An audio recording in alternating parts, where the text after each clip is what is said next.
Yeah, so today we're going to do an overview of how to do recruitment or registration in the portal. So I'm going to share my screen right now and we will get started. So when you log into the portal the first time, you'll always end up on this landing page, like you see here. To go into recruitment, we're going to use the PO administration dashboard. And then we're going to click on this registration link. You'll see it's open between March 1st and May 1st every year, so it's going to be closed when I click on it. But when you come back on March 1st or later, this will activate, and we'll just go in the back door for now. I've got a different tab opened. It's going to take you to a page that looks like this. So recruitment has 5 steps this year, and we suggest that you do them in order. You're not going to break anything if you do them out of order, but it's going to make a lot more sense to go through it, one step at a time. So I am logged in under a sort of dummy account with a fake PO called the Wellness Network. And so we're going to go in there and look at the PO staff that's assigned to the Wellness Network. These are a list of all of the people that are assigned to the different roles. We have administrative lead, behavioral health lead, primary care lead, and QA lead. And then there can be a secondary for any of those roles. The only one that is absolutely mandatory is the administrative lead. Actually, that's going to be automatically filled in when you come into the portal because that will probably be you the first time you enter it. On this page, you can define new roles by just adding this little green, by pressing that green plus button. You'll have to select your PO. You'll only see your own PO's name. You get to pick any one of those roles. We also have an option for an additional administrator if you have somebody that doesn't fit into one of those predefined roles. And then you'll have a drop-down menu where you can assign someone that's associated with your PO into that position. So we'll assign Sarah Moore to the primary care secondary, and we'll see that that gets added to this report. So we have to define all of those depending on how you want to do it in your PO. Some POs have the administrative person do all of the recruitment. Some people break up primary care and behavioral health between those two different roles. It's completely up to you. Once you've defined all of those roles, all of these people that you've assigned will get accounts to log into the portal, and they'll be able to access all the same information that you do. Second step is to select the practices that will be participating. If this is the first year your PO is participating, then these will all be blank, or all these checkboxes will be empty because no one's participating yet. If this is your second or third or beyond year, the sites that were participating last year will still be participating this year, and you can just edit that participation status on this page by clicking this toggle participation button. We're going to activate the Valley Health Clinic right now to show you how that will work. You'll just click on that button, and then it'll show that they're participating. If a site has withdrawn for this coming evaluation period, you can also click on that button to deactivate them. When you do that, it will also deactivate any providers that were associated with that practice. So once you're satisfied with which practices are participating, you can just close this and move on to step 3, which is the practice setup.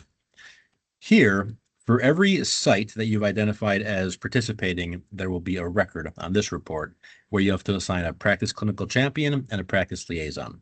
The practice clinical champion is mandatory because that person has to attend trainings and sign up for the trainings and fill out various questionnaires throughout the year.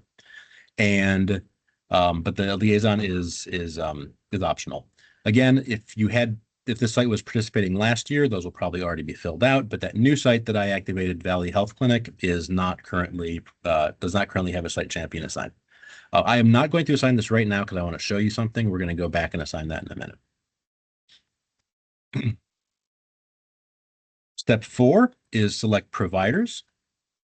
So on this page, we're going to see a list of all of the providers that are eligible based on the PGIP eligibility requirements associated with the sites, the practices that you activated in the previous step.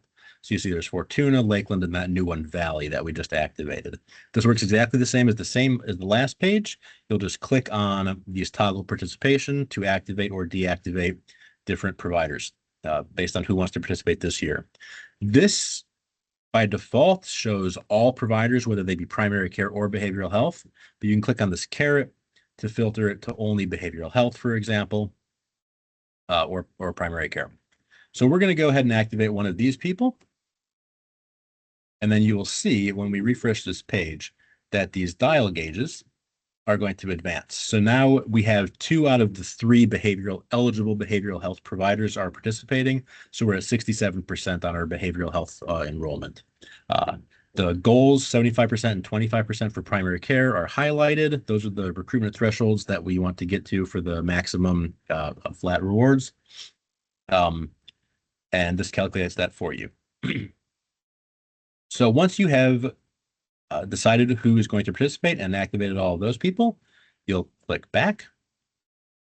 And then we have a new step. We haven't done this prior in previous years, but now we need to have this attestation form. So when you click on that, you'll see this report. This report's a little different because this doesn't show just those providers that are from sites that you have activated. This shows anyone that's on PGIP that's eligible, because that's what those recruitment thresholds are calculated based on. If you were to activate every single practice, this list would be identical to the one that was on the provider selection page. But if you leave a couple of them inactive, they will be here, but they won't be on the previous one. In orange, we see the ones that are not participating. Also, the column on the right says that. And in blue, we see the ones that are active and are participating. This is kind of the last chance to review this and make sure you are happy with the decisions that you've made. You can always go back and change it. When you finish with that, there is this verbiage here. Your PO's name will be filled in right here automatically. And you'll have to read through this and then attest that you have reviewed all of the recruitment and are happy with where it is. So I'm going to go ahead and sign this. I'm going to call the title is just demo and type my name, and then I'm going to click attest to say that I've finished. And then, oops, we have an error. The reason we have an error is because we have a site for which we have not assigned a practice clinical champion. And that's what I want to show you.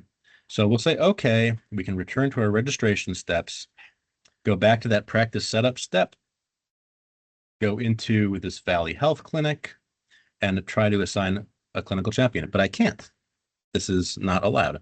That is because this is an independent site, not an employed site. So there needs to be a practice acknowledgement agreement associated with each independent site. So to do that, you click here, and you find a file that you're going to upload.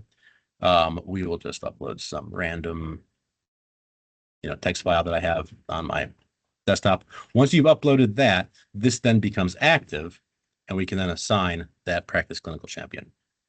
Note that on this step, when you first log in, these drop-down lists will probably be empty because you have not yet identified any, contacts, not provided any email addresses. So when you need to add someone that isn't on this list, you can just click on this Add New button, and it pops up this little window where you give us their name, which is mandatory, their email, which is mandatory. Everything else is optional. Note that this MPI number is sort of optional. A PO administrator, primary care lead, QA lead does not need an NPI number. But if someone, nor does a practice liaison. However, if you want to assign someone as the practice clinical champion, they will need to have their NPI number in this spot. If you don't type that in, then they won't appear in the drop-down list. So anyway, we've assigned Julie to the practice clinical champion of this site. We click update. And then when we go back to that attestation form at the end and try again,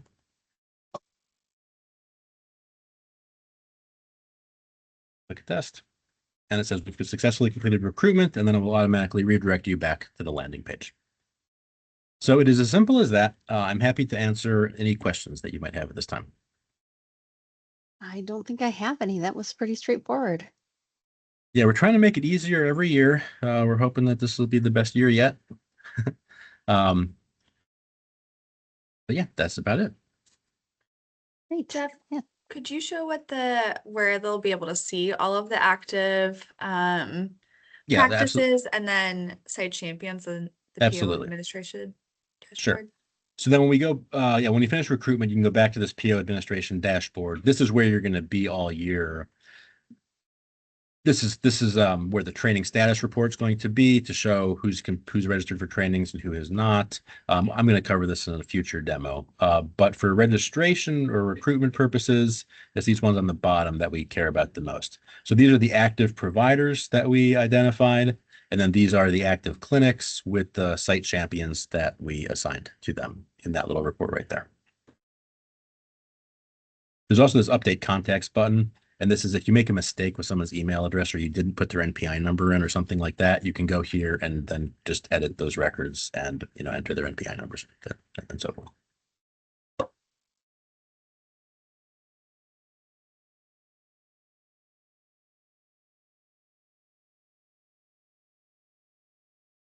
Okay, All right, great. Thank you so much.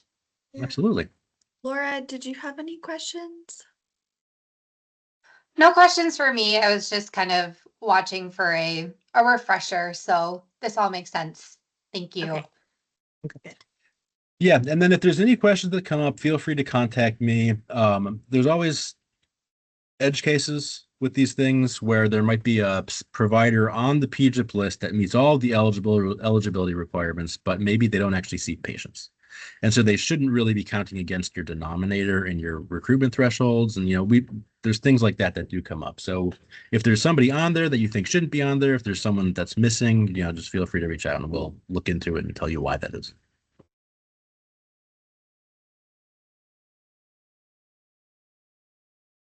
All right. Well, that was quick, 13 minutes. It's good. It means it was straightforward. Well, thank you guys. Thanks for joining us today. We appreciate it. Thank you. Appreciate it. Have a good one. Thank you. Yep.